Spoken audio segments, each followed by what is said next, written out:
Welcome to today's lecture on Homer's Odyssey.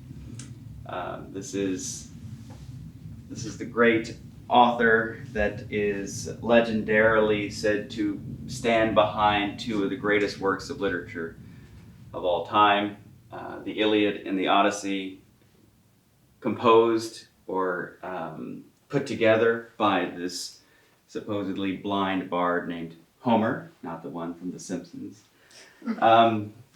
Homer, I do think, was an actual author. That's hotly debated in the Homeric question. It seems to me that works of such profound scope and artistry had to have come from one mind. But it's clear that this one mind is working off of traditional material that is, in fact, centuries old. He's coming out of a very lively tradition of extemporaneous epic composition, and it's even possible that Homer himself would have composed all of this in his mind. We're not sure that he himself was literate, but he stands at the beginning of the resumption of literacy by the Greeks. And in fact, these two works, they are there at the very fountainhead of the new alphabetic literacy of Greece, of Hellas. So much so, it is hard to understand how the Iliad and the Odyssey shaped the Greek mind and heart. Something like if we were to think of the Bible and Shakespeare together in our own culture, except even maybe more pervasive than that. When a Greek child was taught to read, he was taught to read from the Iliad and the Odyssey. The basic life script, or the fund of precedents and moral exempla, they came from the Iliad and the Odyssey. So now that doesn't really explain how these specifically work on the imagination in any given Greek era. So if we think about how in democratic Athens of the time right before the Peloponnesian War, one would think, well, if the Iliad is still there as the controlling imaginative narrative, perhaps Homer's clear problematizing of warfare in the Iliad might have made them more skeptical of the Peloponnesian War. If they didn't. So it's complicated, right? Even though that these texts clearly are there, especially the Iliad, but the Odyssey too. And we want to relate this to the previous discussions we've had on Gilgamesh, because it's kind of clear that there are two moments in Gilgamesh, two broad acts, and they're replayed in the Iliad and the Odyssey. You've got the great hero seeking renown, Kleos, glory, fame, and that's what the Iliad is about, along with the fact of Achilles, his rage, and his other emotions. I mean, the fact is that the quite graphic battle scenes are this immense background to the internal drama of Achilles. And that's part of what Homer is doing for the Greek personality, that individual standing up and finding his or her place in the world. Well, you could see that in Achilles. He's trying to become who he is in relationship to the power structure represented by Agamemnon and its injustice. In terms of a war that he's comes to not fully embrace as his own, and so on. That first great act that you see in Gilgamesh is then balanced by the fact that after war, after the seeking of renown, there is a desire to somehow be at home in the world despite the fact that we're going to die. And so what you have in the Odyssey, which is the story of Odysseus, but it's become for us a word, an Odyssey, right, of a journey. Well, the journey of Odysseus is the journey to come to a knowledge of how can one find a place in this world with its warfare, its inevitable death. And that's why I wanted to ask this question. What does it take to find oneself at home in the world? There's disorder. There's the disorder which war exemplifies in this most dramatic way. And then there's the attempt to recover order, to find oneself at home again. Well, that's what you see in the Odyssey, is when the Iliad is giving us the 10 days in the 10th year of the Trojan War, which traditionally has been assigned to 1184 BC. That's around the time of the late Bronze Age collapse, which we'll speak a little bit more of here. And Troy itself is a city on the Asian side of the Dardanelles. That is, it was a key trading position between controlling the only sea route between the Black Sea and the Mediterranean, and obviously a pivotal position between Europe and Asia. So if there was a historic war here between Greece and Troy, it would make sense that would have to do perhaps with trade primacy. But this Trojan War is the backdrop for the story of this one man. And then you've got, after it's over, after all of the dying, the details of which are filled in by what's called the epic cycle, all of which poems we don't have anymore, because it was clear to people all along that what Homer wrote was preeminent as far as the quality of the poetry and human insight. But the things we know about as far as the outrages committed by the Greeks when they breached the walls of Troy, which happens after the Iliad concludes, and therefore the problematizing of their return home. Because of the sacrileges, the heroes, quote unquote, of the Iliad have difficulty getting back home. And the one that has the most difficulty is Odysseus. So we have the question of NOSTOS, of homecoming, of return, which is the centerpiece of the Odyssey. Epic poetry, and this is poetry, 15,000 lines in the case of the Iliad, very, very long poems. Epic poetry in Greek, and because of Virgil also in Latin, is of the form dum da da. That's dactylic, and there would be 6 of these feet, that's the hexameter, or sometimes replaced by 2 strong stresses, bum bum, which is a spondee. So that's this 12,000 line poem in the case of the Odyssey. Each line is written according to this strict meter, and it is truly breathtaking what this rhapsode, this bard, is doing. And we have evidence that, in fact, the living bardic tradition, the practitioners were able to compose this extemporaneously. That's part of why their formula, you have repeated descriptions of goddesses and times of day, for instance, that were set, and that could be replayed and plugged in, as it were. But it's mind-boggling for us, whose memories are now, let's say, supplemented by written materials, but also attenuated by those aids. We can't imagine how this kind of creativity could have operated, but it did. And it's a beautiful thing that we have literacy, that is the written language, to enjoy it still. When Homer supposedly set this down around 700 BC. That was the reintroduction of literacy to Greece. It was based on an alphabet taken from the Phoenicians, so that already is going all the way back. The Phoenicians ultimately derived their alphabet from the Sumerian beginning of writing.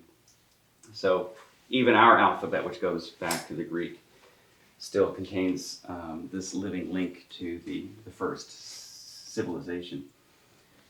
That writing is one of the key turning points in reversing the Dark Ages, as they're called. What Homer is showing us, he's looking back from the Iron Age, as archaeologists call it. The Iron Age is, again, in some sense, we're still in it. Looking back from the Iron Age, he's looking to this heroic Bronze Age. Chariot warfare, where aristocrats were standing tall, where there was material power and wealth amongst Greeks in the Greek cities. And there was some kind of unity, which was represented you could see in the alliance that made possible the Trojan War. That high Greek culture we call the Mycenaean Palace civilization.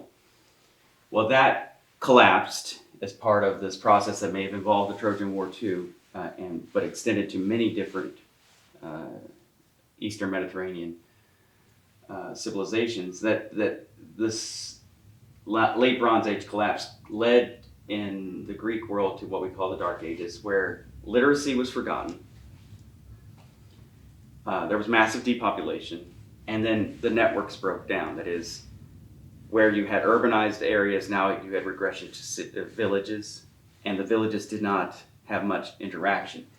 Obviously, the great network builder would be trade, but that collapsed almost completely in the Dark Ages. What you did have as far as maintenance of networks were the bards, the rhapsodes, who did continue to go from village to village, and they were singing these songs. And they had these memories from the Bronze Age that would extend for centuries and would just preserve. And that's what Homer was able to draw from, is this living bardic tradition. Okay, so when the Dark Ages started to give way to the Archaic Age, which we date from the first Olympian Games in 776 BC down to the second Persian invasion of Greece in 479, what we have there is the rise of the city-states, again, the polis, increasing democratization, a different kind of warfare. It's not chariot-based now, it's hoplite-based, which is citizen soldiers standing together. So this was a different kind of world in so many different ways from the world that Homer is singing about. But it was still very poor in comparison to what we see in the great epics. And there was a different sense of what the alpha man could do, right? The poems talk about, there's allusions to how great the men were back then. They did these feats. They were like giants. They could move stones. Part of the basis of this is seeing the great walls of the Mycenaean civilization. You would think, how could any human of our time have done that? They did, but it looks like they were giants. And so you have Homer from a perspective of a much more humbled material circumstance of the late Dark Ages going into the Archaic Age, where things are getting better, but they're still much reduced from the Mycenaean glory days. And he's looking back, and it's not nostalgic. He's trying to wrestle with the different cultural values, the ones he's beginning to that he sees developing around him, but also the ones that have been preserved in the rhapsodic tradition that he continues. So he's questioning the heroic code. Part of that you can see, certainly in the Iliad, it's clear Achilles is literally questioning the heroic code, but you see it also in having Odysseus be the focus of the second epic. Here's a man who he's a good warrior, but he usually advances his goals by cunning. And so that's one of the things it's been seen as kind of an allegory for the whole shape of Western civilization, where you go from martial values to something like bourgeois cunning, and that's what we have in the very different kind of milieu of the epics here.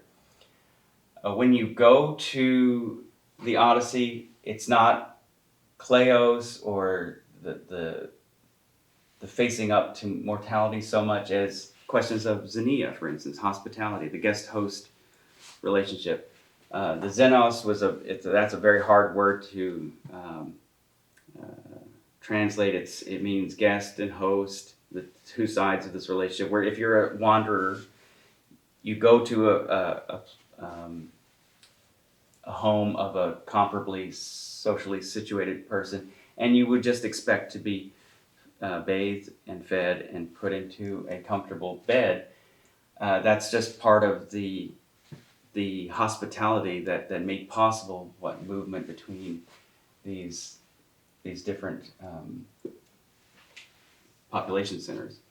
So guest, host, stranger, and then friend, because once that hospitality has been extended and lived out, now you've got a kind of bond between them.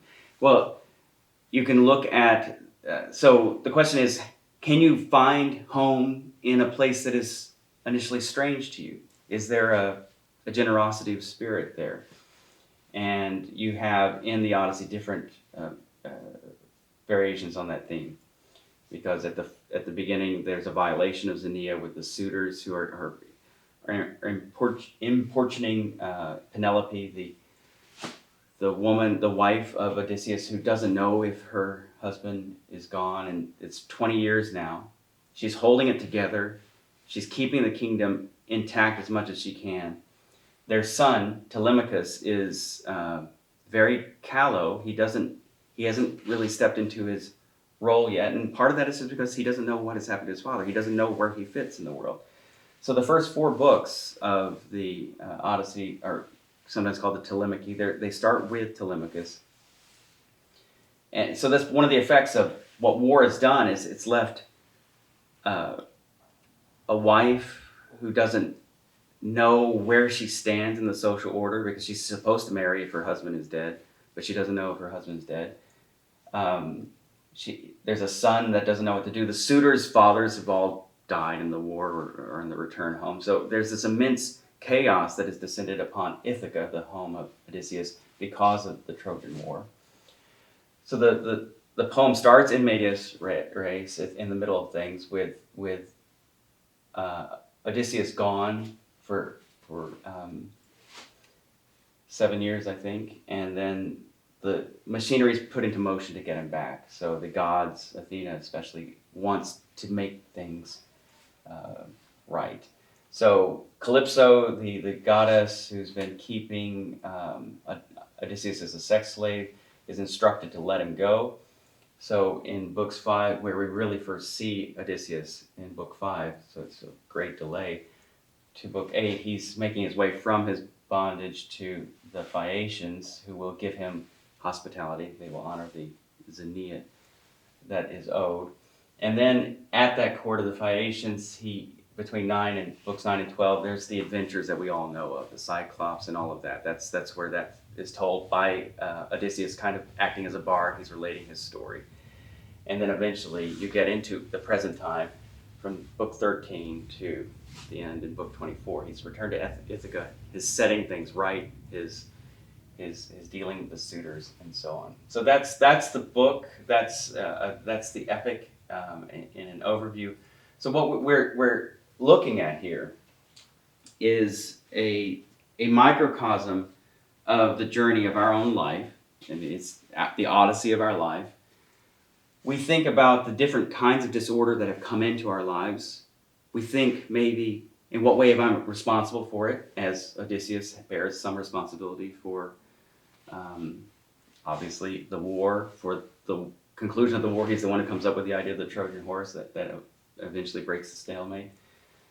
We have to ask ourselves, have we acted like, if not a rapacious alpha, like a rapacious person? Have we introduced chaos into the world, breaking up the home-like realities around us? So that's one of the things that we can be challenged on. And then our own desire, everybody's desire is to find home, to get back home. Well, how should I live?